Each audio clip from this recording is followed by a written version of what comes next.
If you want to learn the G.I. Joe role-playing game, you need to know how to defend human freedom, adventure around the world, and take the fight to Cobra. The Essence 20 role-playing game that G.I. Joe runs on uses skill tests to determine success.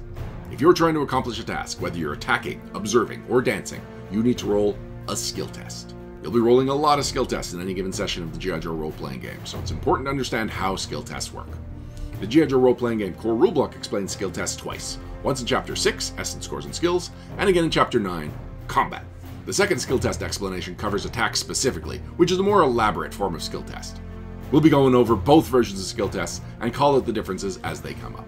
First, you need to figure out what you're doing. Are you attacking an enemy? Driving a dragonfly? Sweet talking an angry mob? If you're attacking, you need to narrow down how you're using your attack. Weapons have effects and alternate effects. For example, your basic unarmed attack can stun a creature for 1 round, or it can deal a damage, grapple, shove, or trip them. Before you attack, you need to declare what effect you're aiming to deliver. It's especially important to announce this before you roll, because alternate effects often downshift your roll. What your character is trying to do determines what skill you'll use, what target or targets you're affecting, and how. Once you know what you're trying to accomplish, you and your GM work together to figure out what the rules say about it. Sometimes the rules are specific. If you're attacking, the weapon designates the skill you need to use. Other times there's flexibility. If you're trying to change a target's mind, you could use deception, intimidation, or persuasion. If it's an animal, you could use animal handling. Some actions are so specific and outside the box, you'll need to make a call. Like if you're dropping off a zipline trying to angle yourself through a moving car's back window. Even when the rules are clear, the situation can overrule what's written. For example, attacking with a grenade is an athletic skill test, but what if you're not throwing the grenade? You're pulling the pin off the grenade on a Viper's vest. Deception, finesse, or infiltration make more sense based on how you approach the task. Before you roll your skill test, you need to figure out which dice you're rolling. Start with a d20 and the skill die of the skill you and your GM settled on in the previous step. Now your GM tells you if you're rolling with an edge, a snag, an upshift, or a downshift. When situations are in your favor, you can gain an edge or an upshift to your roll. Gaining an edge means rolling 2 d20 and taking the higher result. You can only gain an edge once on a skill test, as it represents a major swing in your favor. Upshifts, on the other hand, are incremental improvements that represent small changes in your favor. If you gain 1 or more upshift, find your skill die on the skill ladder and move up that many steps. Let's say you're firing a machine gun and you have D6 targeting. An ally lends you assistance, giving you an upshift of 1. Another ally, an officer, uses plan of action to give you another upshift of 1.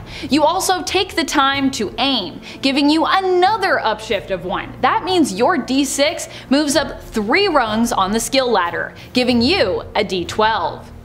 If you're a higher level character, you might have as much as D12 targeting. In that case, 3 upshift would mean you don't even need to roll. You succeed at the skill test. If you can manage another upshift, you'd even automatically critically succeed.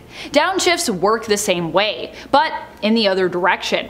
Let's say you're using your machine gun's multiple target alternate effect. You can attack 2 targets on your turn, but it makes your attacks less precise. You suffer a downshift of 1. If you have D6 targeting, that means you roll D4 on your skill test.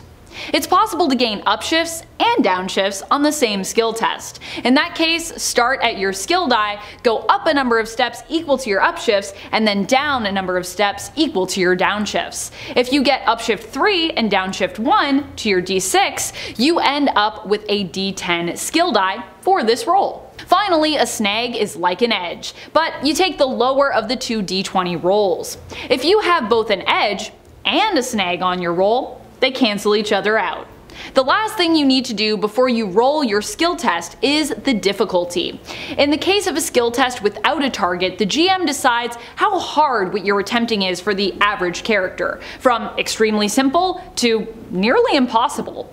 That sets the difficulty of the skill test. or the diff of the skill test, somewhere between 5 and 30, with most of them falling between 10 and 20. If the skill test has a target, such as an attack, the GM determines which defense the skill test applies to. Generally, the defender gets to choose their defense within reason. Physical effects normally target toughness or evasion, and psychological effects target willpower or cleverness. Some rules, like the ballistic weapon train, dictate what defense they target. Others, like Baroness's Mastermind perk, dictate the defense they use. If an effect that dictates the defense it targets a creature with a rule that dictates its defense, the defender's power takes precedence. It's time to roll your dice. Add your d20 result and your skill die together. If you were specialized in the roll, you roll your skill die and every lower die on the skill ladder. For example, if your skill die is a d10 and you're specialized, you're rolling a d10, a d8, a d6, a d4, and a d2. Of all these dice you've rolled, you add your highest result to your d20 result. If your total equals or beats the difficulty of the roll, you succeed. If your skill die is above a d2 and rolls its highest possible result, and your skill test succeeds, you've scored a critical success. When you are specialized, you score a critical success if any skill die above a d2 rolls its highest possible result and you succeed. This doesn't need to be the die you use to determine a result. If you roll a 4 on the d4 and a 5 on the d6, you use the 5 to determine success, but the 4 to determine if it's a critical success.